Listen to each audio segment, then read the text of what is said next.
भगवान के पुत्र प्रद्युम्न के विवाह की चर्चा सुनी आपने, और प्रद्युम्न के पुत्र हैं अनिरुद्ध। शोणितपुर में महाराज बाणासुर राज कर रहा है।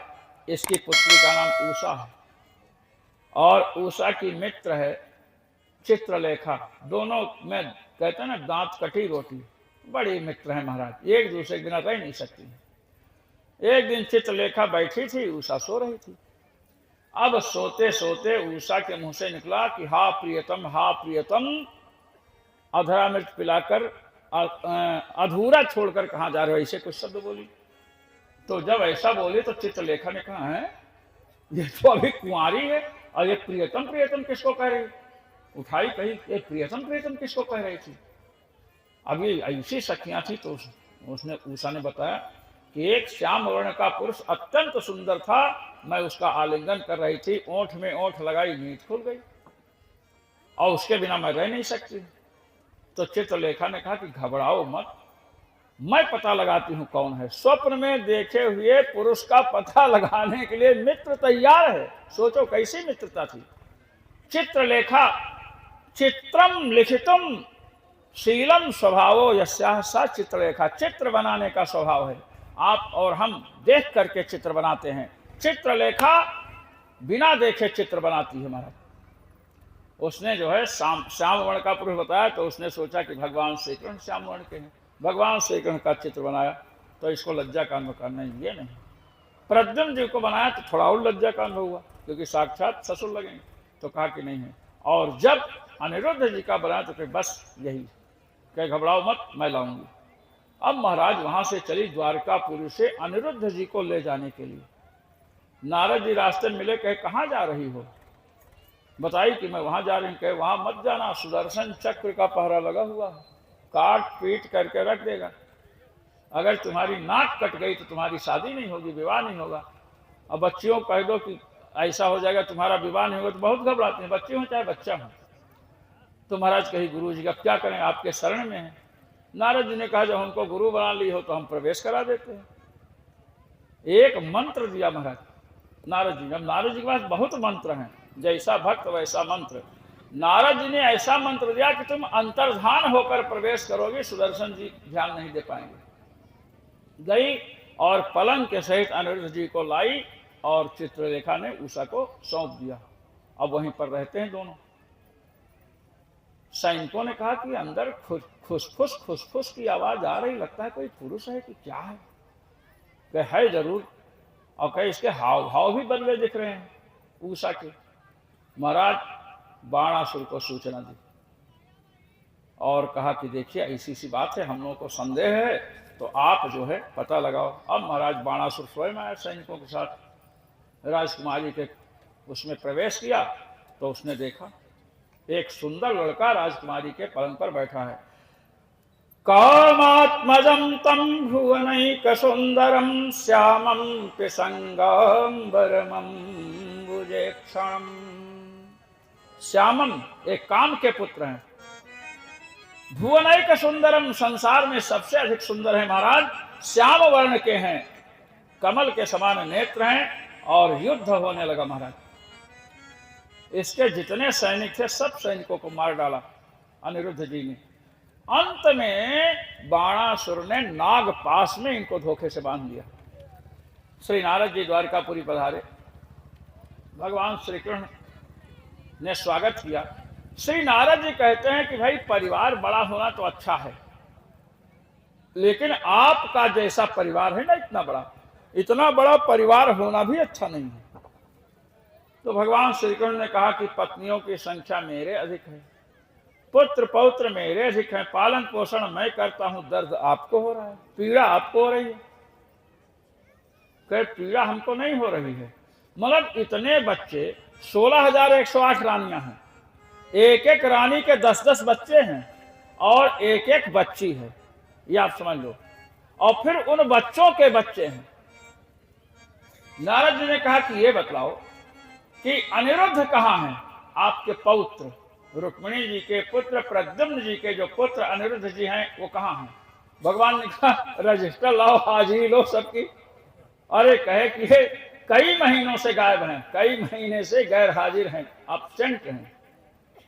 नारद जी ने कहा इसीलिए मैं कह रहा हूं इतना बड़ा परिवार भी नहीं होना चाहिए कि पोता पोती पता ही न चले कौन कहाँ है। भगवान ने कहा बताइए क्या है। कहे कि बाणासुर ने कैद कर रखा है, उसकी पुत्री अपनी सखी के सहायता से अनिरुद्ध जी को प्राप्त की। भगवान ने कहा ठीक है, आक्रमण महाराज किया। बलराम जी सब लोग हैं। अब बाणासुर को शंकर जी ने वरदान दे रखा था कि तुम्हारे तरफ से मैं युद्ध करूंगा। बाणासुर जब हारने लगा, महाराज 1000 भुजाएं हैं, शंकर जी आ गए युद्ध करने के लिए। तो शंकर जी से भगवान से हुआ, भगवान से उन्हें माहेश्वर जड़ छोड़ा, तो भगवान श्री कृष्ण ने वैष्णव जड़ छोड़ा, शिव जी के जड़ को उसने मार दिया। शंकर जी को जिम्भड़ास्त्र का प्रयोग करके महाराज ऐसा कर दिया कि जमुहाई लेने लगे। अब जमुहाई लेने वाला अस्त्र शस्त्र चला ही नहीं सकता है, और 996 भुजाएं काट डाली उसी समय। अब 4 भुजाएं थी, बस उसी समय देखे एक नंगी स्त्री भगवान के सामने आ गई। कोटरा देवी, पार्वती जी का रूप है। भाई पति को आपने जमुहाई में डाल दिया है और रक्षा करने का वचन दे चुके हैं, तो पत्नी ही आकर के तो मोर्चा संभालेगी। नग्न स्त्री जब सामने आई तो भगवान ने मुंह फेर लिया और उन्होंने कहा तू भाग जाए यहां से। वो आ गया, वो भाग करके आया, फिर अस्त्र शस्त्र से लैस होकर के पहुंचा वहां जा करके। तब भगवान शिव जमुहाई से बाहर हो चुके थे। उन्होंने कहा कि मूर्ख, तेरी 996 भुजाएं काट डाली, तू नहीं समझता है। भगवान से कहा आप क्षमा कीजिए। भगवान ने कहा क्षमा तो करने हैं, 996 भुजाएं काटने वाला 1000 भी काट सकता था। और विवाह बराबर में होना चाहिए, तो मैंने सोचा 4 भुजाएं मेरी और 4 भुजाएं इसके भी रहनी चाहिए, तो बराबर रहेंगे ना। सम समधि देखे हम आजू। महाराज अनिरुद्ध जी का विवाह हो गया। तो इस प्रकार एक बार महाराज ये सब बच्चे खेल रहे थे बगीचे में, 20-20, 30-30 साल के हैं, खेल रहे थे। तो सबकी गेंद गिर गई कुआं में। अब कुआं में गेंद निकालने गए तो देखिए गिरगिट पड़ा है, बहुत लंबा चौड़ा, पुराना कुआं था। अब उसको निकालना चाहिए तो निकाल नहीं पाए। तो भगवान श्री कृष्ण से आकर बतलाते हैं, भगवान वहां पहुंचे और भगवान ने अपने संकल्प से उसको निकाला और ऐसे देखा तो तुरंत राजा के रूप में हो गया, तेजस्वी राजा। भगवान ने पूछा कि आप कौन हैं? तो उसने कहा कि महाराज जब दानियों की गणना होती होगी, महाराज हरिश्चंद्र, महाराज शिव, इनका जब नाम लोग लेते होंगे तो आपके कानों में नृग का नाम भी पड़ा होगा। कहे कि हाँ हाँ पड़ा है, नृग महाराज बड़े दानी थे। कहे वही नृग मैं हूं। कहे तो आप गिरगिट कैसे बन गए? इतना बड़ा दानी गिरगिट बन गया? कहे महाराज मैंने इतना दान किया है कि जिसकी गणना आप लोग नहीं कर सकते। बताते हैं कितना दान किया, देखिए। यावत्यः सिकता भूमेर यावत्यो दिवितारकाः यावत्यो वर्षधाराश्च तावतीरददास्मगाः। मैंने उतने गौएं दान की हैं। यावत्यः सिकता भूमो, भूमि पर जितने धूल कण हैं उतनी गौओं को दान किया मैंने। ये देखिए जितने धूल कण हैं, और आकाश में जितने तारे हैं उतनी गौओं को दान किया, और वर्षा में जितनी बूंदें पड़ती हैं वर्षा काल सावन भादों, उतनी गौओं का दान किया है। अब आप सोचिए कि पृथ्वी पर जितने धूलिकण हैं उतनी गौओं का दान कैसे संभव है? भाई एक गाय अगर पृथ्वी पर होगी तो उसमें तो कई धूलिकण होंगे, हजारों होंगे, तो उतनी गायें रुकेगी कहां दान करने के लिए? कहां आप रखोगे? और आकाश में जितने तारे हैं तो असंख्य तारे हैं। भाई गाय कहीं से लाएंगे तो गिन करके खरीदेंगे ना। गायों की व्यवस्था करने के लिए नौकर चाकर रखेंगे कि इतनी गाय तुम देखो, इतनी गायों को तुम, तो उनकी संख्या निश्चित होगी। तारा तो असंख्य है। और वर्षा की जल की धारा बूंद, ये समझ में नहीं आती है। तो भागवत के व्याख्याताओं ने कहा कि देखो पुष्कर में सूर्य ग्रहण काशी में चंद्र ग्रहण और पुष्कर में सूर्य ग्रहण का महत्व है महाराज। कुरुक्षेत्र में सूर्य ग्रहण का महत्व है। तो कुरुक्षेत्र में एक गाय का दान दिया जाए तो हजारों लाखों गौओं के दान के समान है। तो उन्होंने पुष्कर क्षेत्र में बहुत गायें दान दी थी। कहते हैं लेकिन ऐसा करना तो एक खींचातानी है। कहे कि हमारे शास्त्रों का नियम है कि जो संख्याएं बतलाई जाते हैं उनका जो अर्थ है वो तो होता ही है, किंतु उनका अर्थ अधिक में होता कि अधिक गौ में बहुत अधिक गौवें दान दी। श्री नीलकंठ जी कहते हैं शताद्यादिपरार्धान्ता संख्या स्वार्थ पराः क्वचित् प्रायोनिकार्थिका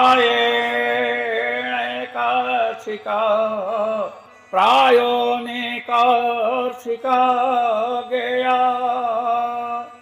इतिहास पुराणयो। इतिहास जैसे महाभारत है, श्रीमद् वाल्मीकि रामायण है, पुराण है 18 पुराण। तो महाराज इनमें जो संख्याएं बताई गई हैं जिसमें आपको लगा कि बहुत अतिशयोक्ति जिसको कहते हैं, आप पढ़ते हैं अतिशयोक्ति अलंकार है। हनुमान के पूंछ में लगन न पाई आग, सारी लंका जल गई गए निशाचर भाग। हाँ, ये अतिशयोक्ति है। हम लोग अलंकार पढ़े। ये दुर्गा देवी बैठी हैं, ये शिक्षिका हैं, इसलिए इनको मैं देख करके बोल देता हूँ कभी कभी। भाई यहाँ शिक्षक शिक्षिकाएं बहुत लोग हैं, तो इसीलिए हम लोग पढ़े थे अतिशयोक्ति अलंकार। 8वीं में शायद पढ़े थे, 8वीं या 10वीं में, जो भी हो। तो महाराज कहते हैं अधिक संख्या जहां पर लगे कि असंभव है, ये संभव ही नहीं, कहे अनेक आर्थिका गया, तो समझ लो उसका तात्पर्य बहुत में है, मैंने बहुत अधिक गौओं का दान किया। कहे महाराज दान का फल है सुख, आप तो दुख उठा रहे थे। कहे कि एक बार एक गाय चली गई, दूसरे ब्राह्मण के उसमें मिल गई, दान में कर चुका था। नहीं, गाय ब्राह्मण की चली आई, हमारी गौओं में मिल गई जो यहाँ बंधी थी। अब मैंने उसका दान किया तो जिस ब्राह्मण को दिया था गाय पहले, वो ब्राह्मण आया, उस ब्राह्मण से झगड़ने लगा और दोनों ब्राह्मण मेरी प्रतीक्षा की, समय से मिल नहीं पाया तो साप दे दिए, जाओ गिरगिट हो जाओ। तो मैं गिरगिट हो गया। कहते हैं ब्राह्मण का धन महाराज लेना नहीं चाहिए। कहते हैं कुलम समूलम दहति ब्रह्मस्वारणि पावकः। ब्राह्मण का जो धन है वह आग के समान है, वो समस्त कुल को जला देता है। हाँ, तब तो ब्राह्मणों के यहाँ नौकरी चाकरी बंद कर दे। हाँ, क्योंकि वो तो जला देगा। कहते नहीं, ब्राह्मण अपनी इच्छा से धन देता है तो ले ले। प्रीति दानम अनुत्तमम, प्रेम से कोई दान उपहार देते ना, गिफ्ट। श्री अगस्त्य जी ने भगवान श्री राम को एक स्वर्ण कंकड़ दिया। भगवान ने कहा मैं क्षत्रिय हूं, आप ब्राह्मण कैसे हूं? अरे कहे प्रीति दान है, प्रेम से दे रहा हूं। देखिए बलराम जी ब्रज गए और महाराज एक द्विविद नाम का बंदर है, और उसने महाराज बलराम जी बैठे थे, जितनी गोपियां थी, देखिए वृंदावन में 2 दल थे, कुछ गोपियां भगवान श्री कृष्ण पर मुग्ध थी और कुछ गोपियां बलराम जी पर।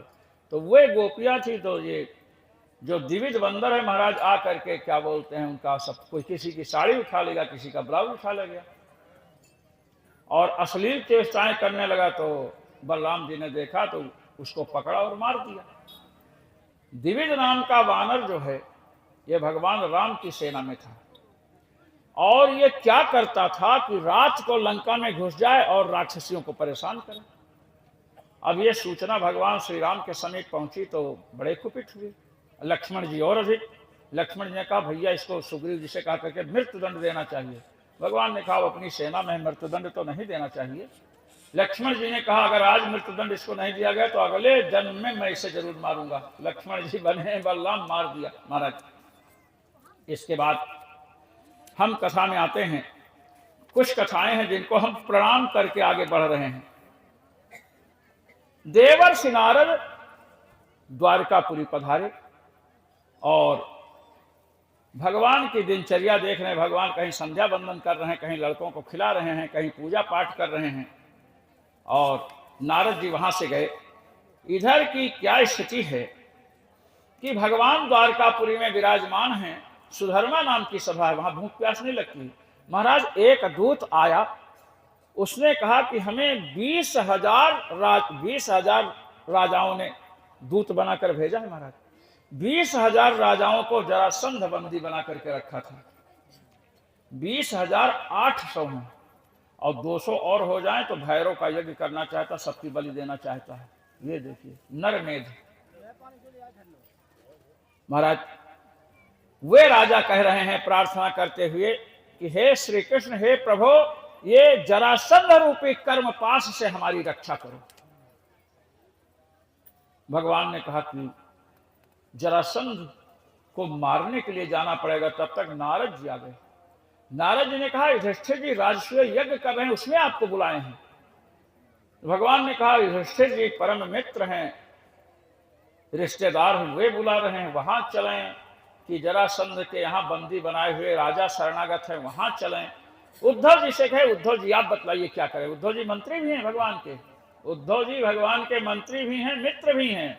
उद्धव जी ने कहा सुनिए प्रभु, राजसूय यज्ञ जो है तभी संपन्न होगा जब सभी राजा कर देंगे, और जरासंध कर देगा नहीं। तो जरासंध से युद्ध तो निश्चित ही है, और अगर अभी चढ़ाई करेंगे तो विश्व की सबसे बड़ी सेना जरासंध के पास है, और युद्ध में बहुत समय लगेगा। तो जिससे युद्ध करना ही हो तो साक्षात क्यों करें। मैं तो ये कहता हूं कि जरासंध से सेना लेकर के मैदान में नहीं जाना चाहिए। जरासंध को किसी से लड़वाना चाहिए, मरवा देना चाहिए। ये निर्णय हुआ कि ठीक है। भगवान इंद्रप्रस्थ पधारे, श्री युधिष्ठिर जी ने स्वागत किया, और जितने लोग कर लेने के लिए गए हैं, पूर्व पश्चिम उत्तर दक्षिण, अर्जुन नकुल सहदेव भीमसेन सब लोग आए। अर्जुन नकुल सहदेव भीमसेन 4 भाई 4 दिशाओं में गए। पूछे कहां से कर नहीं मिला, कहे केवल जरासंध ने कर देना स्वीकार नहीं किया। भगवान ने कहा बिना जरासंध के पराजय के राजसूय पूर्ण नहीं हो सकता है। भीम से कहा कि भैया भीम, अर्जुन चलो मेरे साथ। आए महाराज। ये जरासंध बहुत बड़ा ब्राह्मण भक्त था, बड़ा ब्राह्मण भक्त था महाराज, दान दे रहा था, ब्राह्मण बनकर गए। अब भीमसेन जब ब्राह्मण बनेंगे, भले ब्राह्मण जैसे चंदन मंदन लगा लें, लेकिन लगेंगे तो बहुत बड़े पहलवान। महाराज महाभारत काल में 4 पहलवान थे, 4। नंबर 1 पर बलराम जी, नंबर 2 पर भीमसेन, नंबर 3 पर मद्रराज शल्य, और नंबर 4 पर कीचक। ये 4 मल्ल योद्धा हैं। भीमसेन को लेकर गए ब्राह्मण बन करके। दान क्या चाहिए आपको? भगवान श्री कृष्ण ने कहा, श्री कृष्ण के पास है, बोलो ब्राह्मण क्या चाहिए? विप्रदेव कहे महाराज हमें तो आपसे युद्ध चाहिए, युद्ध की भिक्षा दीजिए। जरासंध ने कहा कि आपसे बाद में बात करेंगे, पहले सबको दान दे। साहब सबको दान दे करके कहा कि ये बताओ, हमको तो लगता है मैंने तुमको कहीं देखा है, अपना परिचय दो। युद्ध की भिक्षा मैंने दी, ब्राह्मण बन करके आए हो तो युद्ध की भिक्षा तो मैंने दे ही दी, अब परिचय दो। कहे मैं तुम्हारा सबसे पुराना दुश्मन कृष्ण हूं। भगवान ने कहा, और कहे कि ये अर्जुन है, वीरवर अर्जुन। और कहे ये जो भैंसा जैसे दिख रहा है, मोटा ताजा बहुत ऊंचा, कहे ये भीमसेन है। हम तीनों तुमसे युद्ध की भिक्षा चाहते हैं, जिससे युद्ध करना हो उससे युद्ध करो। जरासंध ने कहा कृष्ण तुम तो मेरे सामने से 17 बार भगे हो, तुमसे क्या युद्ध करूं, तुम तो भगोड़ा हो। अर्जुन धनुष विद्या के मर्मज्ञ हैं, युद्ध कला कुश्ती लड़ना इनको भी उतना नहीं आता है। ये जो भीमसेन है ये कुश्ती लड़ने के योग्य है, मैं इससे युद्ध करूंगा। अब महाराज युद्ध शुरू। महाराज 28वां दिन चल रहा था। दिन भर कुश्ती लड़ते हैं, गदा युद्ध होता है, और अंत में एक साथ ही भोजन बनता है। एक ही साथ भोजन करते हैं, सोते हैं। ये देखिए धर्म युद्ध है महाराज। ये नहीं आज अपने किसी के सेना का विमान आया और बम फेंक कर भाग गया। ये चोरकटों वाला युद्ध नहीं, चोरकट युद्ध आजकल करते हैं लोग। तो महाराज 28वें दिन युद्ध होने वाला था, तो 27वें दिन की शाम को भगवान से भीमसेन ने कहा कि प्रभु मैं इससे जीत तो नहीं सकता हूँ, वो हार भी नहीं सकता हूँ, युद्ध चलता रहेगा। कहे जब आज युद्ध हो तो मेरी ओर देखना। अरे कहे ये क्या बात, कुश्ती लड़ रहे हैं, आपको और देखा उठा करके पटक दे, धोबिया पछाड़ मार दे। कहे नहीं नहीं, जब पटक देना तब देखना। पटके जब देखे तो उन्होंने एक तिनके को फाड़ दिया। अब फाड़ दिया तो इन्होंने भी फाड़ दिया, फेंक दिया। फिर आकर जुड़ गए दोनों। जरा नाम की राक्षसी का प्रभाव था। भगवान की जब देखे तो उन्होंने फिर तिनके को फाड़ा, ये तिनका इधर फेंका, ये तिनका इधर, ऐसे फाड़ कर फेंका महाराज, और जरासंध की मृत्यु हुई। जरासंध के पुत्र का नाम सहदेव है। सहदेव को महाराज राज सिंहासन पर भगवान ने बिठाया। सहदेव बड़े भक्त हैं भगवान के, और महाराज वहां से लौट करके आते हैं, और जितने राजा थे ना 20,800 महाराज, सभी राजाओं को महाराज मुक्त कर दिया।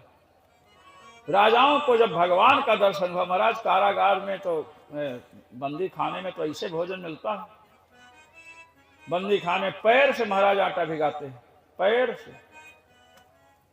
हम लोग यूनिवर्सिटी में थे तो लड़कों ने कहा कि ये जो रसोइया भोजन बनाता है ये महाराज शौचालय से आता है, हाथ नहीं धोता है, साबुन नहीं लगाता है। तो हमने कहा हाथ धोने की क्या जरूरत है?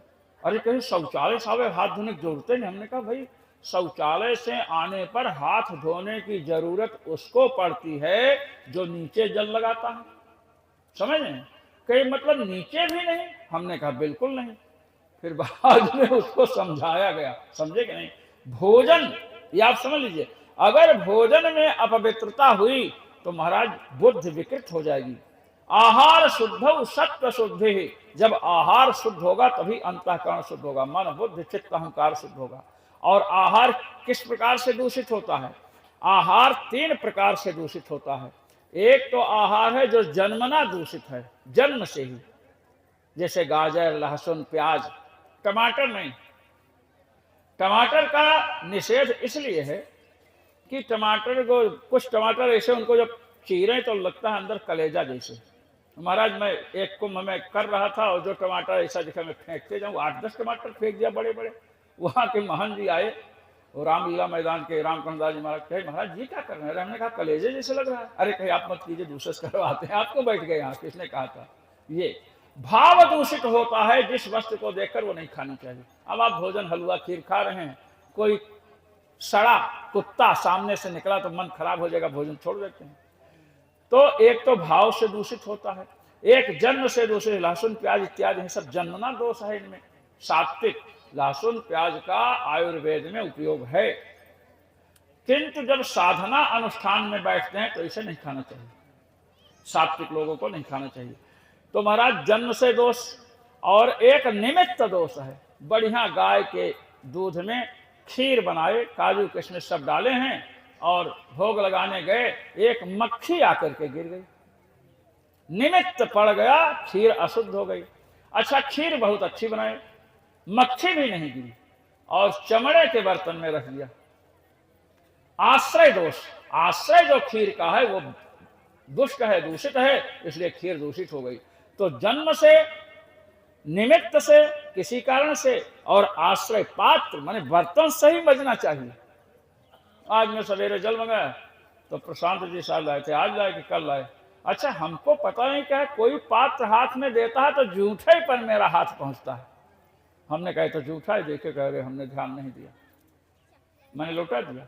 पता नहीं क्या है। पार्षद, भगवान के पार्षद लाएंगे, ये विष्णु भगवान हैं, और जहां गड़बड़ होगा वहीं मेरी दृष्टि जाती है, और फिर कहते हैं इसको माजिए। ये है। तो जब आहार 3 प्रकार, तो जूठे बर्तन में खाएंगे तो आहार दुष्ट हो गया, उसमें बाल गिर पड़ा, मक्खी गिर पड़ी, और जन्मतः जो दूषित है। तो तीनों प्रकार के दोषों, बनाने वाला पात्र में ठीक है, बनाने वाला ऐसा व्यक्ति बहुत बड़ा चोर है, बदमाश है, कामी क्रोधी है, उसका प्रभाव पड़ेगा, तो निमित्त में आ जाएगा। निमित्त, जब निमित्त माने 3 प्रकार से भोजन की शुद्धि होगी तो अंतःकरण मन बुद्धि चित्त अहंकार शुद्ध होगा, और जब मन बुद्धि चित्त अहंकार शुद्ध होगा तो सत्व शुद्ध ध्रुवा स्मृति, तो स्मृति तेज होगी। इसलिए हम लोगों की स्मृति तेज, हम बहुत विचार करते हैं महाराज। भोजन में थोड़ा भी संदेह हुआ तो तुरंत छोड़ते हैं। हमारा तो अंतःकरण बोलता है कि खाओगे तो नुकसान करेगा। हाँ, तो महाराज आहार के दोष से गड़बड़ होता है, तो चर्चा यहां चल रही है कि हमें दोष मुक्त होना चाहिए। ये चर्चा क्या चल रही थी भाई? अभी बोलो, कथा सुनते हो, किसकी चर्चा चल रही थी? हाँ, जरासंध का वध हो चुका है और जरासंध के वध के बाद राजसूय यज्ञ जो युधिष्ठिर जी का है, ये राजसूय यज्ञ जब तक राजाओं का समस्त राजा कर नहीं देंगे तब तक पूर्ण नहीं हो सकता है। और ये जो राजा बंदी बने हुए हैं महाराज, इनके चेहरे पर तेज नष्ट हो चुका था, चेहरे पर तेज नहीं था। भगवान का जब दर्शन हुआ तो इनका मन, बुद्धि, चित्त, अहंकार जो अंतःकरण चतुष्ट हैं, चारों शुद्ध हो गए। आहार से भी शुद्धि होती है, संत महात्माओं के दर्शन से, अपने से बड़ों की सेवा करने से, सामाजिक कार्य करने से, दान देने से अंतःकरण शुद्ध होता है। अब महाराज ये हुआ किसकी पूजा किया जाए? सबसे पहले तो लोगों ने कहा कि भगवान कृष्ण की पूजा किया जाए, तो महाराज शिशुपाल ने विरोध किया, गाली देना शुरू किया।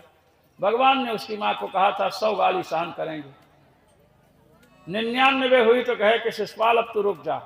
शिशुपाल ने कहा तेरे जैसे ग्वाले की बात कौन मानता है? कहे कि 100 हो गई, आगे मत बढ़ना। अरे कहा कि चोर कहीं के। बस महाराज सुदर्शन चक्र से शिशुपाल का सिर काट दिया। ये शिशुपाल जय का अवतार है। हिरण्यकशिप बना, फिर रावण बना और फिर शिशुपाल। अब इसका भाई दंतवक्त्र है, मित्र है, भाई भी। महाराज आया युद्ध करने, भगवान ने उसका भी वध कर दिया।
बोले श्री द्वारिकाधीश भगवान की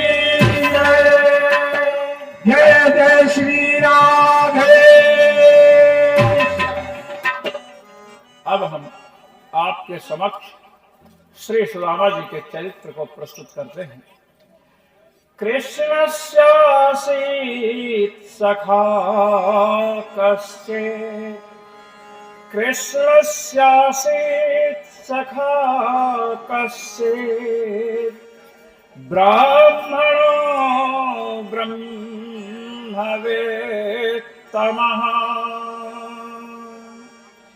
विरक्त इन्द्रियार्थेषु,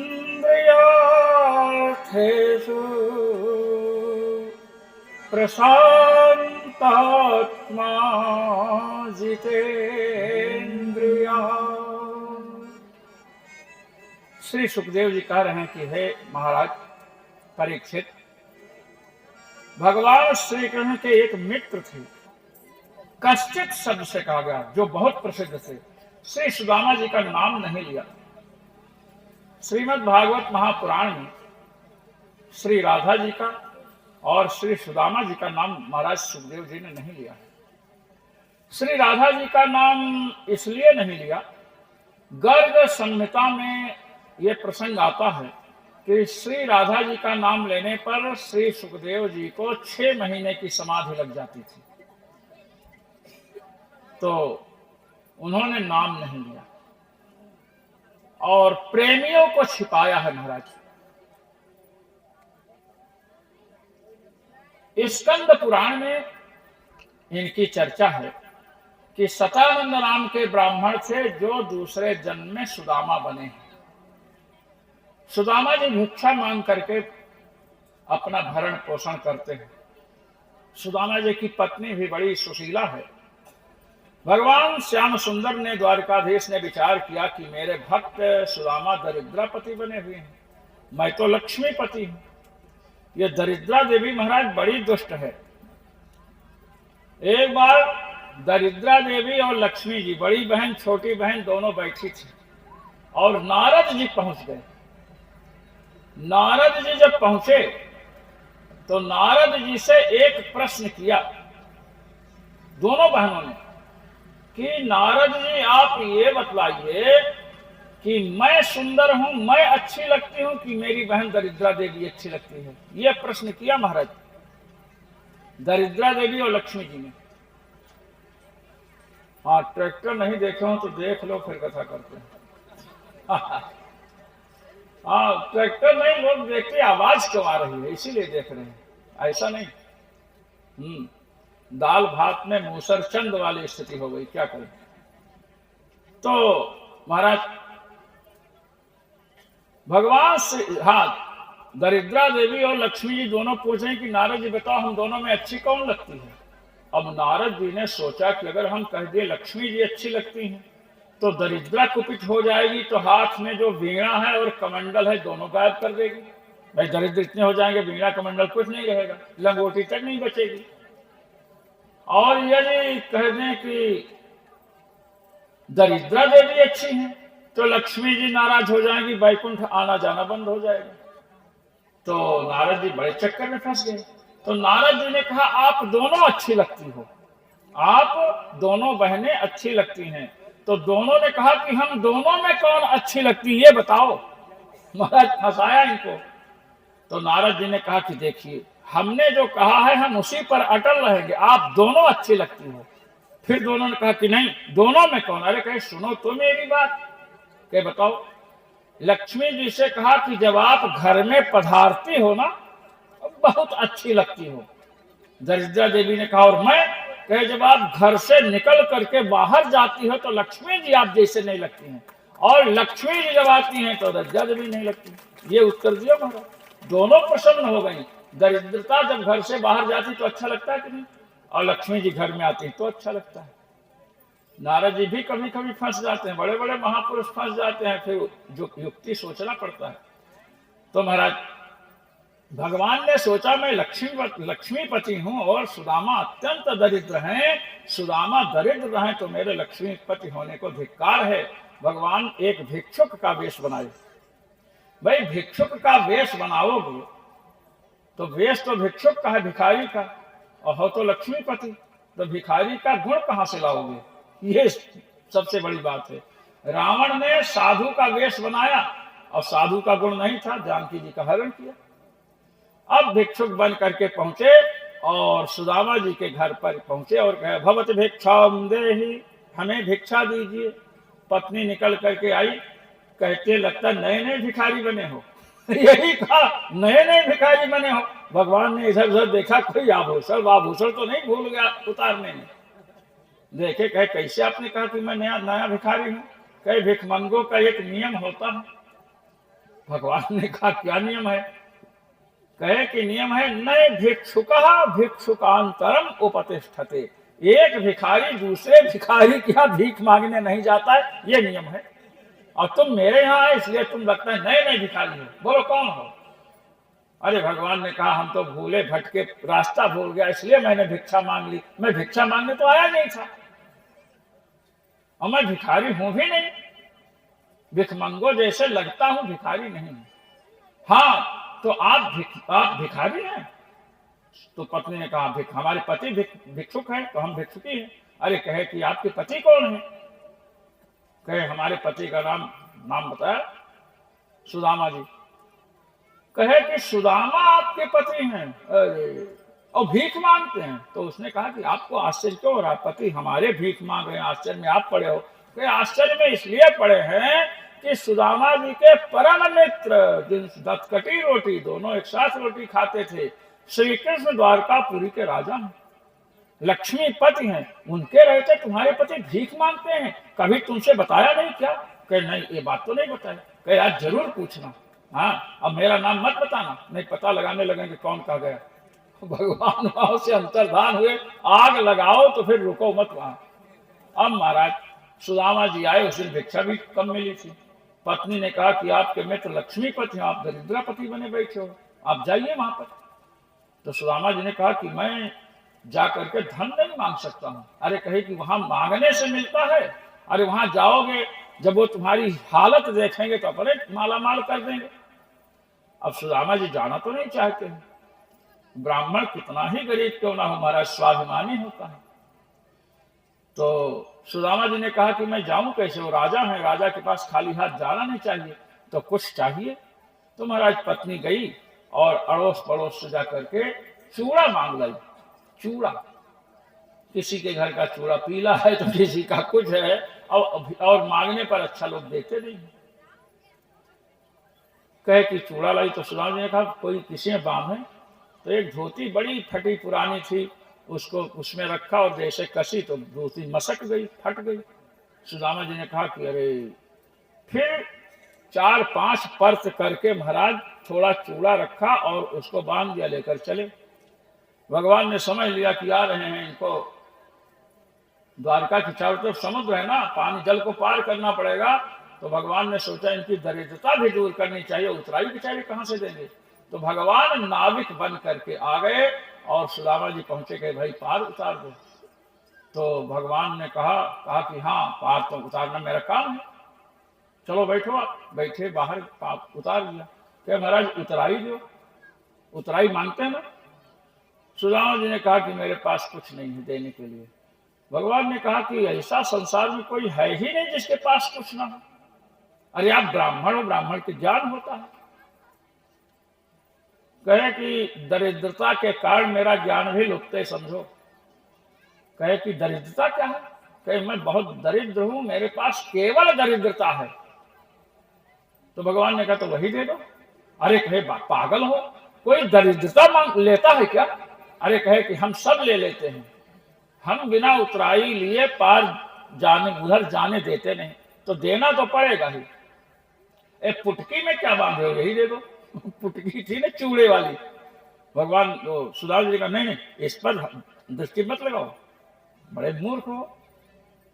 और दरिद्रता लेना चाहते हो? भगवान ने कहा बिल्कुल। कहे तो ले लो। कहे ऐसे नहीं लेंगे, आप संकल्प करो हाथ में जल लेकर के। भाई ये ऐसी चीज है कि संकल्प के बिना नहीं आएगी। कोई रुपया पैसा होता तो ले लेते, बिना संकल्प के। सुदामा जी ने संकल्प किया, अहम स्वकीयाम दरिद्रताम या स्वकीयम दारिद्र्यम नाविकाय दास्य, मैं नाविक को दे रहा हूं। अब महाराज सुदामा जी आगे चले और जैसे भगवान ने दरिद्रता ली, विश्वकर्मा को आदेश दिया कि जहां सुदामा जी की झोपड़ी बनी है वहां महल के महल तैयार कर दिया जाए, राज्य जैसे। महाराज सुदामा जी पहुंचे, महाराज दरवाजे पर पहुंचे और पूछा कि भाई कृष्ण का कहाँ रहते हैं? तो लोगों ने कहा कि उन्हीं का तो नगर है। तो नरोत्तम जी ने बड़ा अच्छा वर्णन किया। पूछत दीन दयाल को शीश पगा न है। शुरू को बोलिए द्वारकाधीश भगवान की जय। शीश पगा न झगा तन पे, प्रभु जान को आए बसे के ही ग्रामा। धोती फटी लटी दुपटी, और पाए उपा नहीं की नहीं सामा। द्वार खड़ो सज धरे बन देख रहो चक सो बसिधाया विरामा। पूछत दीन दयाल को धाम, बता बतियापन नाम सुदामा। सुदामा जी, सुदामा सु का अर्थ होता है सुंदर, और दाम कहते हैं गुण को। दाम रस्सी, रस्सी को संस्कृत में गुण कहते हैं, जिसमें सुंदर गुण हो, या सुंदर रस्सी जिसके पास हो, ऐसी रस्सी जिससे भगवान को भी बांधा जा सके, प्रेम रूपी रस्सी। महाराज भगवान को सूचना मिली कि सुदामा जी आए हैं। महाराज भगवान श्री रुक्मिणी जी के साथ विराजमान थे सिंहासन पर। तुरंत महाराज सिंहासन से कूद पड़े और हा सुदामन, हा सुदामन इस प्रकार कहते हुए महाराज दौड़ कर गए, सुदामा को गले लगा लिए और ले गए। भगवान ने सुदामा के चरणों को पखारा, पादप प्रक्षालन किया। पानी परात को हाथ छुयो नहीं, नैनन के जल सो पग धोए। बड़ा मार्मिक, बड़ा भाव गर्भित वर्णन किया श्री नरोत्तम जी ने। अब नरोत्तम है ही कोई नर छोरो है, वो तो नरोत्तम है, पुरुषोत्तम। तो महाराज पादप प्रक्षालन किया और कुछ खिलाया पिलाया, और इसके बाद ये हुआ कि स्नान होगा, क्योंकि स्नान का समय। अब स्नान के लिए महाराज 16,108 रानियां हैं। एक एक घड़ा सब जल ले आई, एक एक घड़ा जल आया, 16,108 घड़ा जल। सुदामा जी ने पूछा, कन्हैया किसी देवी देवता का अभिषेक होगा क्या? अरे कहे देवी देवता क्या आप का होगा? अरे कहे मैं तो मर जाऊंगा, 16,108 घड़े से कोई नहाएगा? तो अंत में हुआ कि एक एक बूंद जल सभी घड़ों से लिया जाए और 4-6 घड़े से स्नान किए, नियम किए। अब महाराज सब प्रणाम करने आए। अब रानियां प्रणाम करने आई तो सौभाग्यवती भव। अब 1-2 हो तो कुछ 16,108 हैं, फिर भाग्यवती भव, फिर उसके बाद भव, और उसके बाद मौन धारण कर लिया सुदामा जी ने। भगवान ने कहा सब एक साथ प्रणाम करो। ये क्या एक एक आ रही हो? कोई लड्डू बट रहा है? अरे लड्डू बटता है तो एक एक आओ तो मिलेगा सबको, एक साथ है क्या? सबने एक साथ प्रणाम किया। भगवान चरण दबा रहे थे श्री सुदामा जी का, और सुदामा जी के मन में बात है कि मैं ये पुटकी वाला चिवड़ा इनको कैसे दूं। तो भगवान चूड़ा लेना चाहते हैं तो देखते हैं कि बाईं ओर पुटकी दबा रखे, तो कहते हैं महाराज थोड़ा करवट बदलो, उधर भी दबा दे। सुदामा जी तो उन्हीं के गुरु भाई हैं, फट से पुटकी को दूसरी तरफ करके करवट बदल लिया। भगवान ने कहा कि इनसे पार पाना बड़ा मुश्किल है, अंत में भगवान ने जैसे करवट बदलते समय लेना चाहे तो भगवान ने पकड़ लिया। कहा ये क्या मतलब, ये आखिर लाए किसके लिए हैं आप? कहे लाए तो आप ही के लिए हैं। कहे तो फिर दीजिए, ये क्या छिपा कर रखे हैं?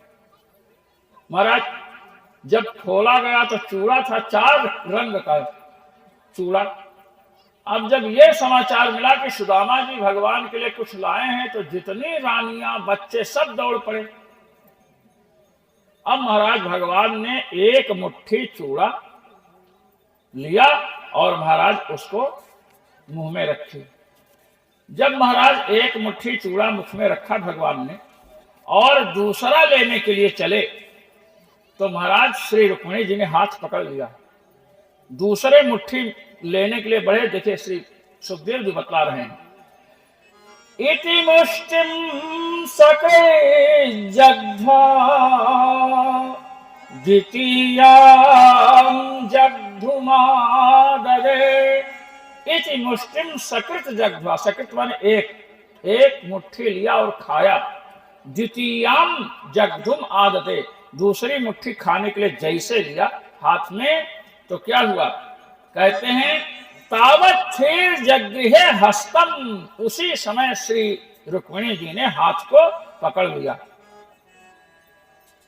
तत्परा परमेष्ठना, क्योंकि श्री जी भगवान के ही चरणों में रहना चाहती हैं।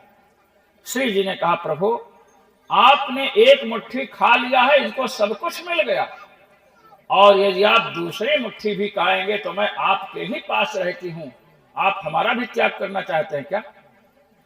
ये दूसरी बात कि एक मुट्ठी आपने खाया, चूड़ा कम बचा है।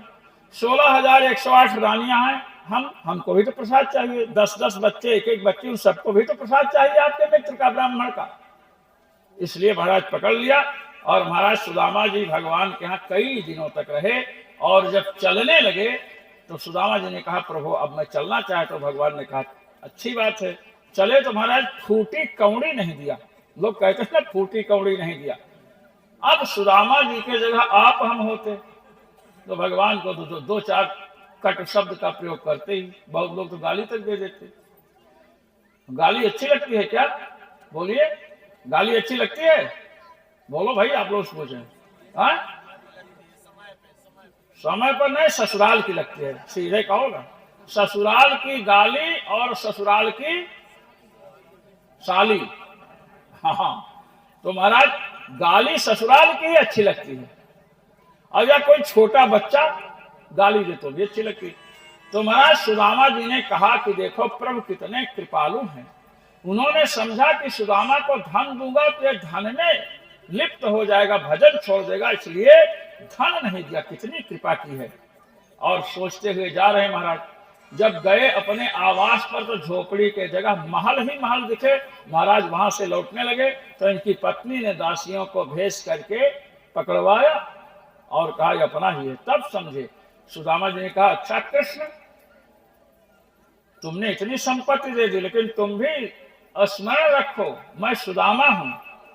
रह तो लूंगा इन मकानों में, भवनों में, लेकिन भोजन तो हमारा भिक्षा वाला ही चलेगा। सुदामा जी वैसे ही भिक्षा मांगते रहे महाराज और भजन करते थे। इस प्रकार सुदामा जी की चर्चा। और हम सुदामा जी को प्रणाम करके अब आगे बढ़ते हैं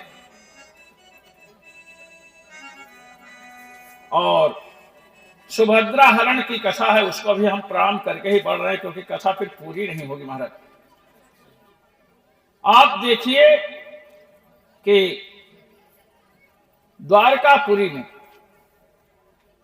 महाराज अर्जुन पहुंचे हुए हैं और बलराम जी बैठे हैं, प्रद्युम्न, अनिरुद्ध, सांब, जितने लोग हैं सब बैठे हैं, बड़े बड़े वीर बैठे हैं।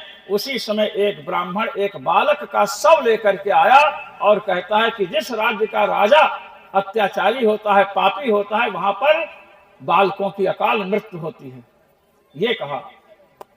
तो जब अर्जुन ने देखा तो अर्जुन ने कहा कि ब्राह्मण बालक मर गया।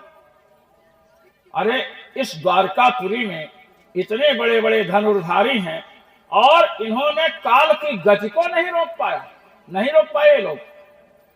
तो ब्राह्मण ने कहा तो कृष्ण और बलराम, प्रद्युम्न, सांब, अनिरुद्ध नहीं रोक पाए तो तुम रोक सकते हो क्या? अर्जुन ने कहा बिल्कुल। यमराज की गति द्वारकापुरी में नहीं होगी, यमराज पैर नहीं रख सकते हैं, और जब प्रसूति का समय आए तो आप बतलाना। महाराज बालक के जन्म लेने का समय आया और अर्जुन को सूचना मिली। अर्जुन ने अपने दिव्य गांडीव धनुष पर बाण चढ़ा करके मंत्रों से अभिमंत्रित करके महाराज एक ऐसा जाल बुना कि महाराज वायु का भी प्रवेश नहीं हो सकता है। और अर्जुन ने कहा देखते हैं यमराज कैसे आते हैं। इस बार जब पुत्र का जन्म हुआ तो महाराज गायब हो गया। अब वो बालक सभा में आया, उसने कहा इस नपुंसक, इस हिजड़े के कहने से मैं विश्वास कर लिया। इसने कहा मैं जिसके लड़के का मरना श्री कृष्ण बलराम नहीं रोक पाए, अर्जुन के बात पर मैंने विश्वास किया। तो अर्जुन, मैंने कहा था ना अर्जुन बहुत बड़े योगी थे। अर्जुन ने तुरंत ध्यान लगाया, यमपुरी पहुंचे, ब्रह्मलोक पहुंचे, शिवलोक पहुंचे, कहीं भी बालक नहीं मिला महाराज। तो लौट करके आए कि मैं आत्मदाह करूंगा। तो भगवान ने कहा कि आत्मदाह करने की जरूरत नहीं है, हम आपको लेकर चलते हैं। महाराज रथ पर बैठे और महाराज लोकालोक पर्वत पार करके गए, जहां सूर्य का प्रकाश ने सुदर्शन चक्र को आगे कर दिया और एक ऐसे स्थान पर पहुंचे जहां पर अनंत सिर का एक पुरुष लेटा हुआ है। दोनों ने जाकर के प्रणाम किया और देखा कि वो बालक वही है।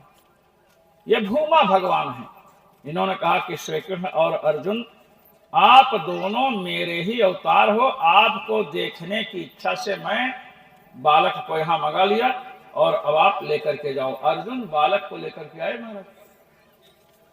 तो इस प्रकार उस ब्राह्मण ने अर्जुन की बड़ी प्रशंसा की। 10वें स्कंध के अंत में हम चल रहे हैं। शिक्षक कितने थे? 3,88,00,000 आचार्य थे, शिक्षक थे महाराज द्वारकापुरी में। हाँ, और विश्व की इस समय सबसे बड़ी सेना इनके पास है, एक नील सेना। खरब 10 खरब ऐसे चलिए तब आप नील पर पहुंचेंगे। तो महाराज 101 कुल हैं इनके, यदुवंशियों के। श्री सुखदेव जी कहते हैं कि 10वां स्कंध भगवान का मुखमंडल है। इसकी कथा जो सुनते हैं उनकी भगवान के चरणों में प्रीति होती है और अनंत जो पाप है वे नष्ट हो जाते हैं।